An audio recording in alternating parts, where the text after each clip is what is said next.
Sebuah video memperlihatkan warga dan tenaga kesehatan menggotong ibu hamil melewati jalan berlumpur viral di media sosial. Lokasi dalam video tersebut adalah di Desa Beringin Makmur 2, Kecamatan Rawas Ilir, Kabupaten Musi Rawas Utara, Sumatera Selatan.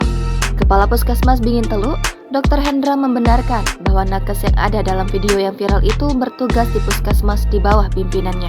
Dia menjelaskan, nakes Puskesmas Bingin Teluk menjemput seorang ibu hamil yang hendak melahirkan menggunakan ambulans pada Sabtu 15 Januari 2022.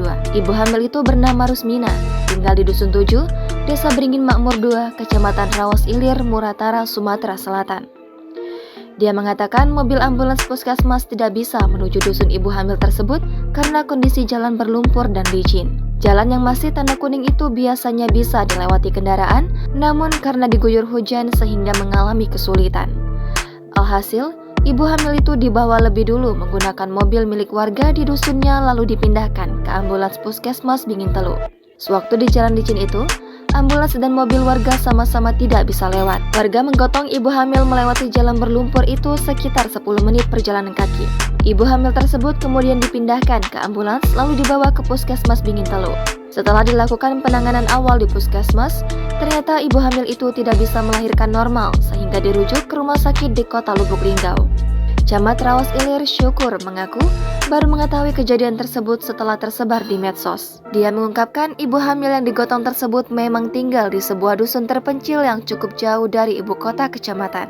Kondisi akses menuju ke sana pun masih jalan tanah merah, sehingga berlumpur dan licin bila diguyur hujan.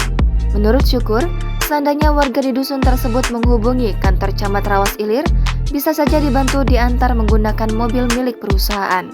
Di sana, kata Syukur, banyak perusahaan yang bergerak di bidang pertambangan batu bara dan tentu memiliki mobil double gardan. Namun diakuinya, di dusun terpencil itu kesulitan mencari jaringan seluler untuk menghubungi. Dia mengatakan, kondisi jalan yang masih tanah merah tersebut sudah diketahui oleh pemerintah daerah. Jalan tersebut sudah sering diperbaiki di beberapa titik yang cukup parah agar bisa dilewati kendaraan. Jangan lupa subscribe, share, komen, dan like ya.